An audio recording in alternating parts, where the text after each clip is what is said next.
It's worth talking about the recent wave of attacks in Transnistria. Transnistria is a breakaway pro-Russian republic from the country of Moldova.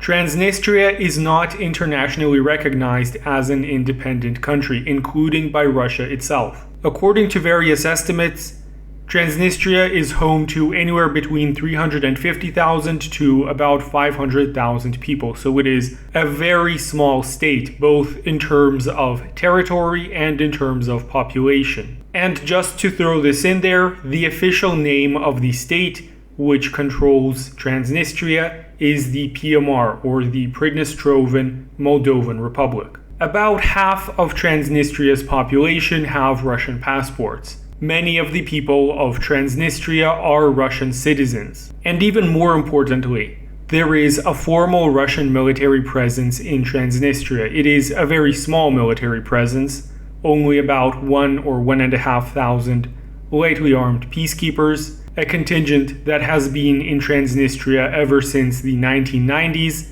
They are not well armed, they are less capable than your average Russian army unit, but nonetheless there are some active duty Russian servicemen in Transnistria. Transnistria also borders the southwestern part of Ukraine, and to add to this, there is no geographic barrier separating Transnistria from southwestern Ukraine. There are no major rivers or mountains or anything of the sort.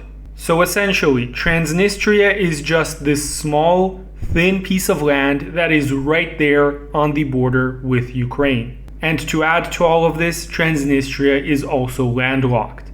That makes it exponentially more difficult for the Russians to access Transnistria, to deliver more soldiers to the area, to resupply the existing contingent which is already stationed there, and so on. So that was a bit of background information. Now for the news. On April 25th and 26th, a series of 3 attacks were unleashed upon 3 separate locations in Transnistria. First, a government building was targeted.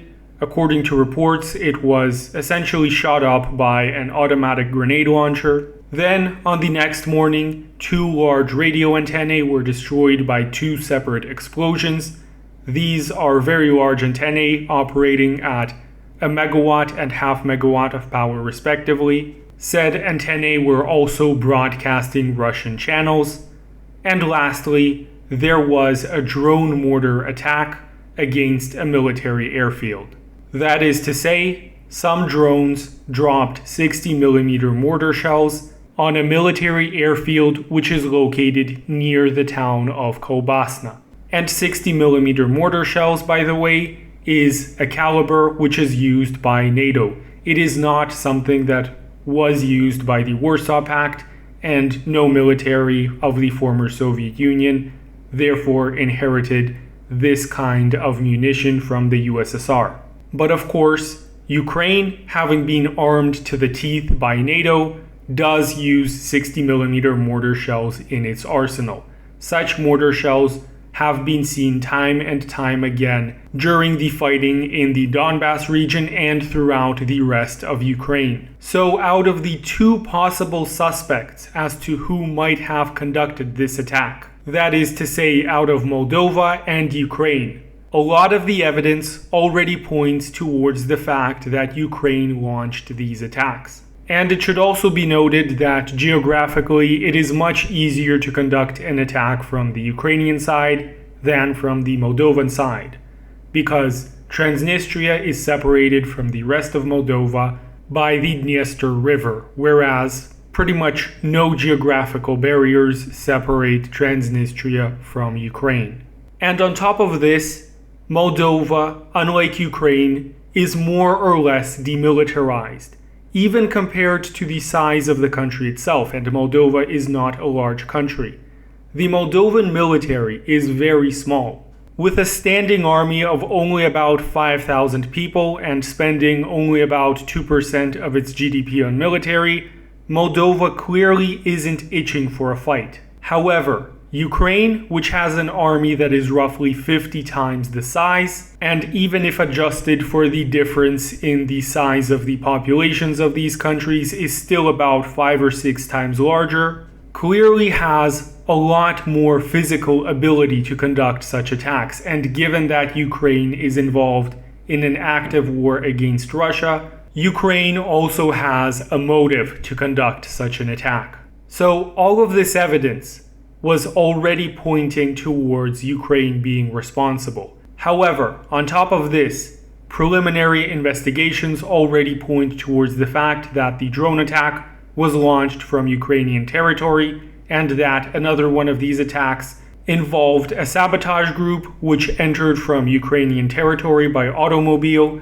and immediately left back into Ukraine. And today, as of April 27th, Ukraine has basically already come out and admitted that it is behind these attacks. And this statement came from Alexei Arestovich, who is a Ukrainian presidential advisor and, shall we say, a bright media personality in this war. He is essentially the Baghdad Bob of Kiev. Alexei Arestovich has essentially said in a public statement that Ukraine is ready to invade Transnistria and that it has all of the military reasons to do so, since Transnistria is a pro-Russian state, some might say a puppet state, which houses Russian military personnel.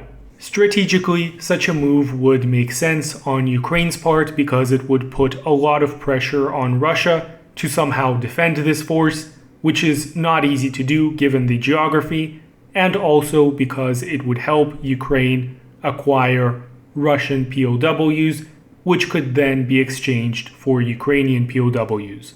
And lastly, for Ukraine, it prevents the possibility of Russia opening up a second front through Transnistria in the future, although in my opinion, this is not very likely to begin with, given the fact that the Russian force in Transnistria is so small and is not well armed.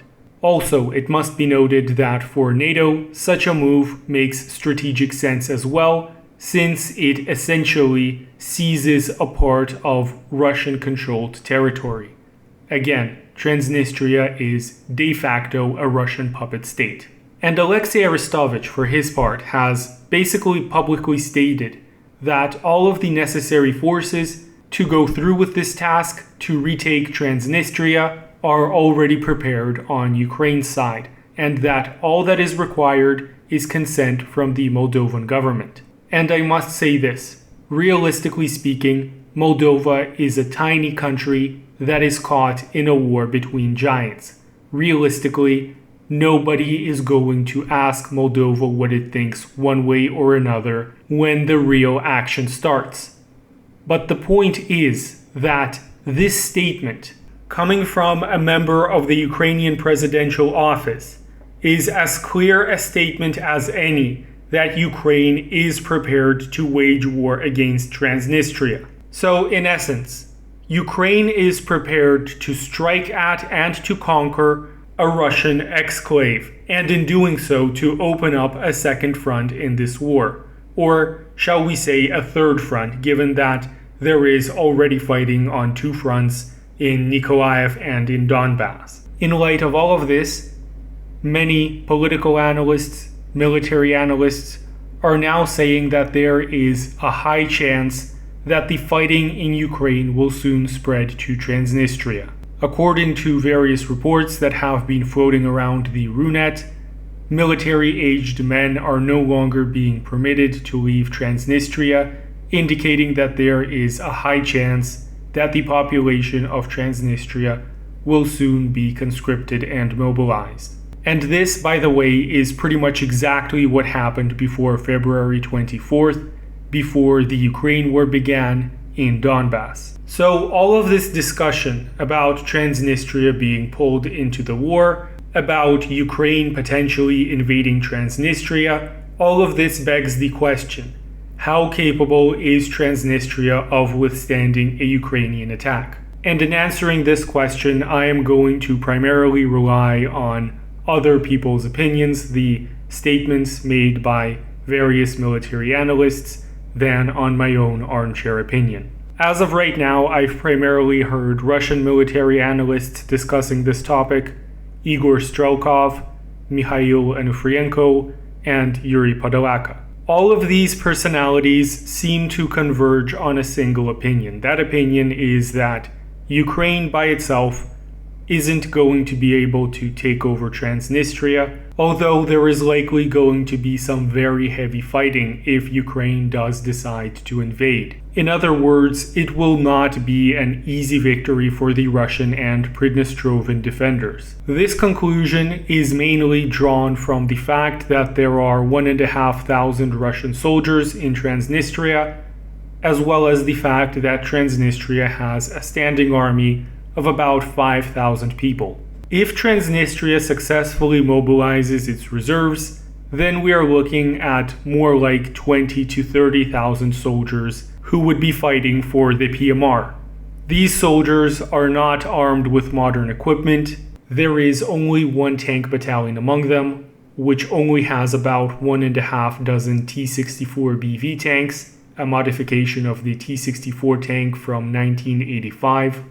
Not the upgraded T-64 tanks that Ukraine uses, but T-64s from the Soviet stockpile.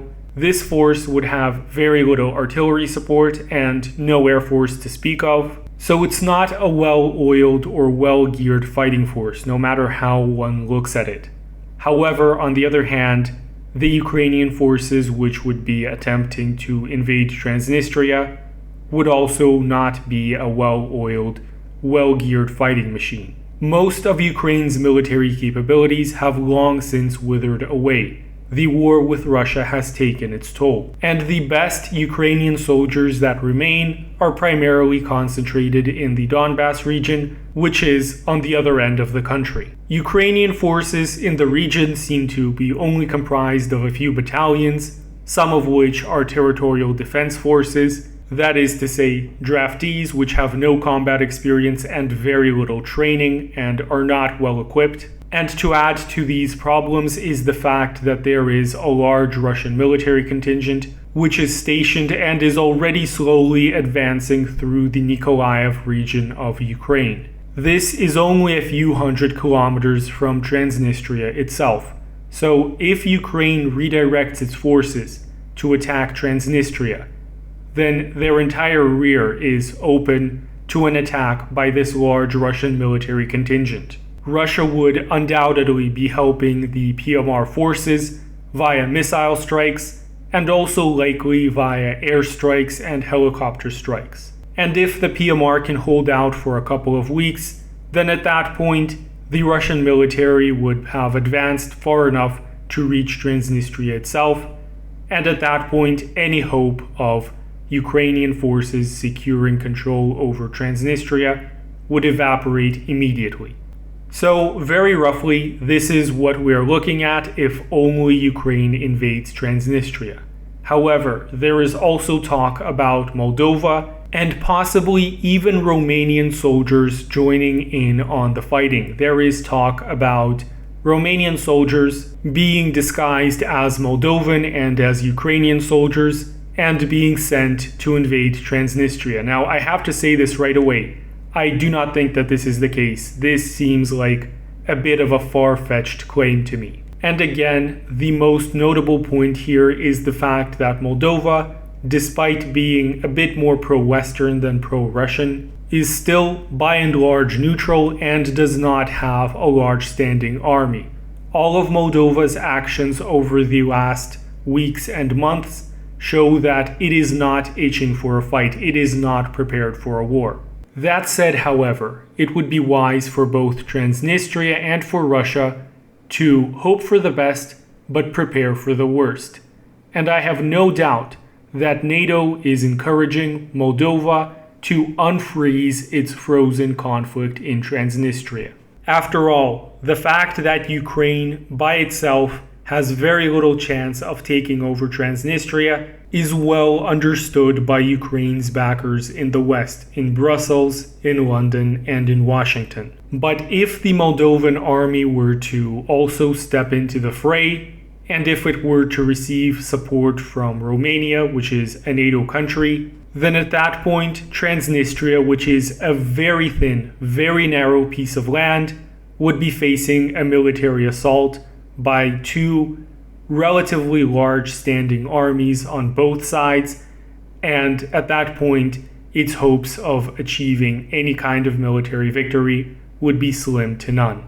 At that point, it's not inconceivable that most of Transnistria could fall within a week, maybe even within several days, and that most of the fighting would be concentrated near and in the city of Tiraspol, which is a small city, more of a town really, that is the capital of the Pridnestrovan Moldovan Republic. And at that point, in this worst case scenario, it is likely that Transnistria would be conquered before Russian forces can come to relieve the siege. Although with all of that said, my personal opinion is that this second scenario, which is the worst case scenario, is very unlikely. It is more of a fantasy than reality. After all, if Transnistria is indeed conquered by Ukraine and by Moldova, the problem that will remain for these occupying forces is that sooner or later, and at that point almost certainly sooner rather than later,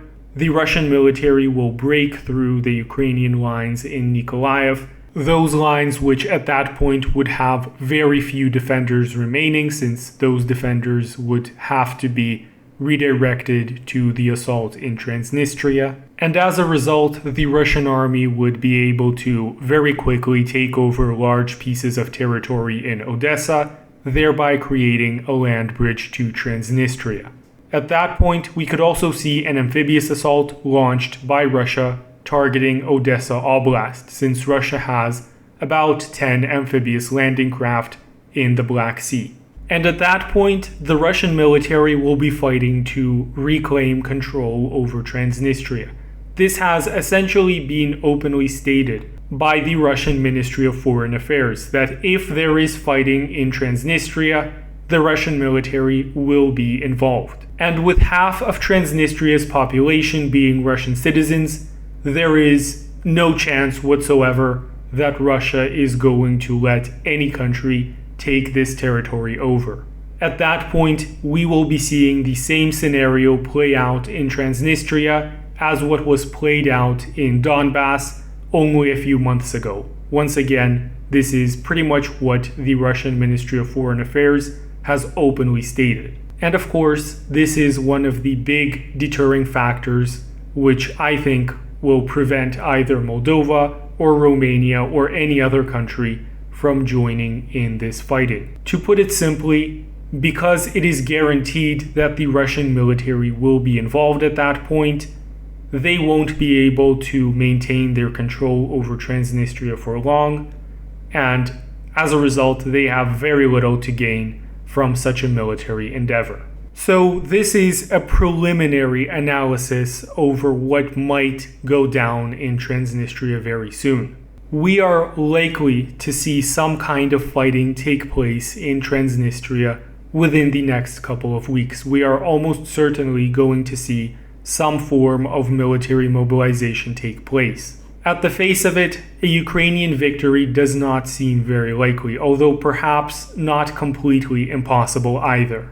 I think that it is a virtual certainty that in the next days and weeks, we will hear of more reports of more events taking place in Transnistria, and that as a result, I will be making more videos on the subject. Already, we are hearing some very interesting reports of a massive munitions warehouse that is located right on the border between Transnistria and Ukraine. This munitions warehouse is reportedly one of the largest in all of Europe, according to various reports which I consider to be credible.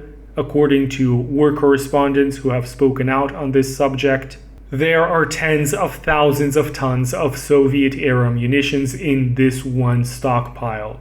And if all of that were to detonate all at once, it would create a nuclear-level explosion that would be comparable in size to the explosions in Hiroshima or Nagasaki. And of course, there is also a high probability that Ukraine which is facing a munitions shortage on all fronts, is going to try to take control over this munitions warehouse. So I think that this is also another topic that is related to Transnistria, which we will be hearing more about, and that I will almost certainly make a separate video about. So in conclusion, the war in Ukraine is likely to spread over to Transnistria, and we will see in the following days and weeks what exactly, if anything, goes down there. With all of this said, I hope that you enjoyed this video. If you did, please be sure to leave a like if you're watching this video on YouTube. It helps the algorithm recommend this video to more people,